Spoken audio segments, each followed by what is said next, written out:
નમસ્કાર ખેડૂત મિત્રો, અત્યારે મગફળી સોયાબીન જેવા પાકોની અંદર લશ્કરી ઈયળનો ખૂબ મોટા પ્રમાણની અંદર એટેક જોવા મળી રહ્યો છે.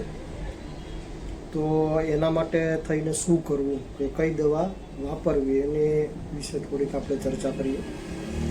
કે અત્યારે સમથિંગ મગફળીનો જે પીરિયડ છે, અવસ્થા છે, એ લગભગ 60 દિવસની આજુબાજુ થવા આવી છે. અમુક વિસ્તારની અંદર જે આગોતરું વાવેતર હતું એની અંદર 70-75 દિવસની પણ અવસ્થા છે. તો અત્યારે જે એક પ્રોબ્લેમ મગફળી અને સોયાબીનના પાકની અંદર જોવા મળી રહ્યો છે, ઈયળનો. લીલી ઈયળ પણ છે, લશ્કરી ઈયળ પણ છે, કપાસ હોય તો એમાં ગુલાબી ઈયળનો પણ પ્રશ્ન જોવા મળી રહ્યો છે. તો ખેડૂત મિત્રો, સારામાં સારી કંપનીની જે સિસ્ટમેટિક દવા આવે છે એ પસંદ કરવી માર્કેટમાંથી. સિસ્ટમેટિક એટલે કે છોડમાં સ્પ્રે થયા પછી આખો છોડ જે છે એ ઝેરી બનતો હોય છે, એ દવા સિસ્ટમેટિક હોય છે. તો સિસ્ટમેટિક અને કોન્ટેક બંને પ્રકારની જે દવાઓ આવે છે માર્કેટમાં, ઘણી કંપનીની દવાઓ આવે છે. અને ખેડૂત મિત્રો, આપણે સારી કંપનીની જ દવા પસંદ કરવાની છે, કારણ કે ઈયળ છે એ ખૂબ મોટું નુકસાન કરતી હોય છે બધા પાકોની અંદર.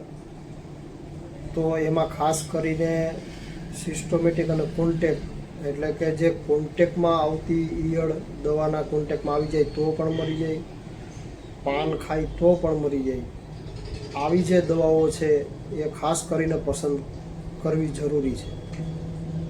સાથે સાથે ટ્રાન્સલેમિનેટર દવાઓ પણ માર્કેટની અંદર ઉપલબ્ધ છે. ટ્રાન્સલેમિનેટર એટલે કે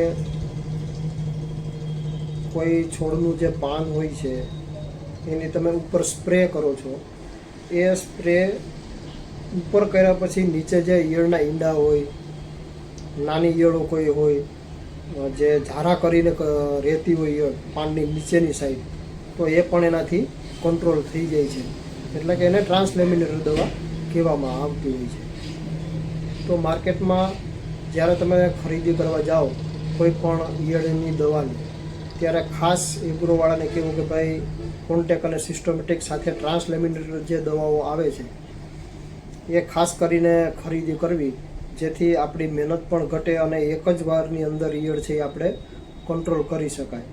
અને ખાસ ખેડૂત મિત્રો, સ્ટાન્ડર્ડ કંપનીની જ દવા ખરીદવાનો આગ્રહ રાખવો, જેથી કરી અને આપણે ડબલ મહેનત ન થાય, આપણું પાકનું નુકસાન ઓછું થાય અને સમયસર. અત્યારે જે પીરિયડ ચાલી રહ્યો છે કે ગીર વિસ્તારની અંદર અને લગભગ તો બધા જ એરિયાની અંદર વરસાદ પડી રહ્યો છે, તો સારામાં સારા ફૂગનાશક પણ વાપરવા, જેથી કરી અને ગીર વિસ્તારમાં તો ખાસ કરીને મગફળીનો ગ્રોથ પણ એવડો હોય છે. એટલે હવે સતત ને સતત ઉપરથી પણ ભેજનું વાતાવરણ છે, વરસાદને હિસાબે જમીન પણ ભેજવાળી છે, છોડ પણ ભેજવાળો છે. એટલે હવે ફૂગના જે એટેક છે એ ડબલ થવાના છે.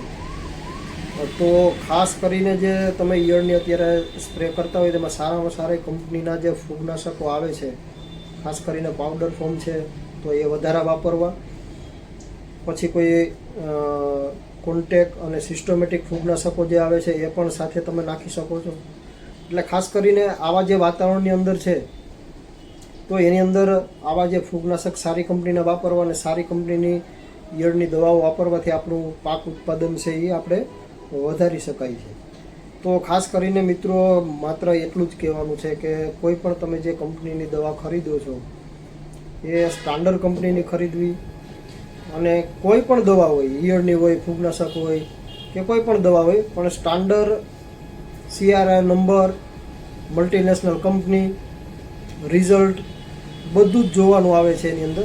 એટલે ખાસ કરીને એ જે દવાઓ માર્કેટની અંદર છે એમાં સ્ટાન્ડર્ડ કંપનીની જ ખરીદી તમારે કરવાની છે. Thank you.